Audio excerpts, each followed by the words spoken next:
منګه دا نه چې ګنې اولیاء نه منو ولی نه منل دا خو د الله دشمني ده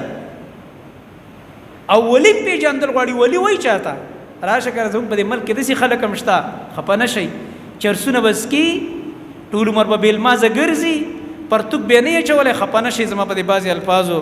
ډېره بخښنه غواړم ستاسو سترګو نه حیا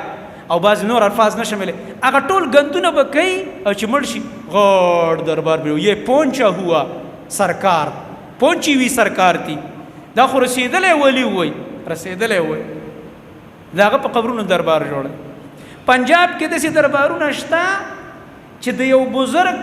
د یو ولی چې دوی ورته ولی ویلو پته نشته چې د الله په نیز به وکړو مونږ ته یې علم نشته هغه فیصلې به قیامت کې کېږي څوک ولی دی او څوک نه دی دا فیصله نه زه کولی شم نه ته د یو بزرګ او د یو پیر خر مړ شوی خر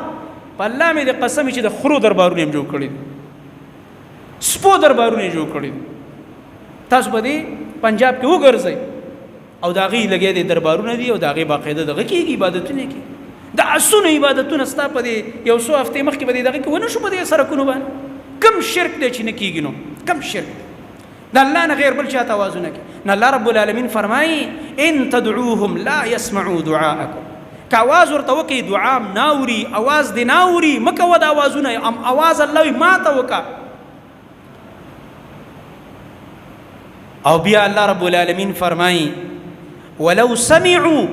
ما استجابوا لكم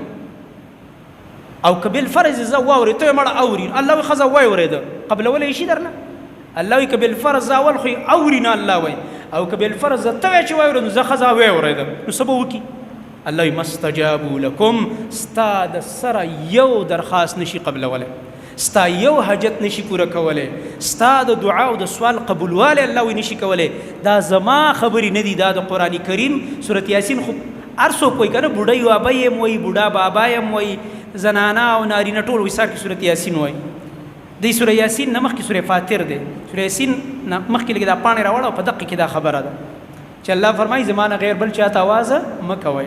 او که ورته یې وکړې اوري نه او که بالفرض واورېد قبلی درله نه ځکه خبر نه دی درنه نیشي قبلولی او بل دا ده چې هغه سره هغه اسباب نشته چې ستا مدد پرې وکړي زما محترم ورونو الغرض مقصد مې دا و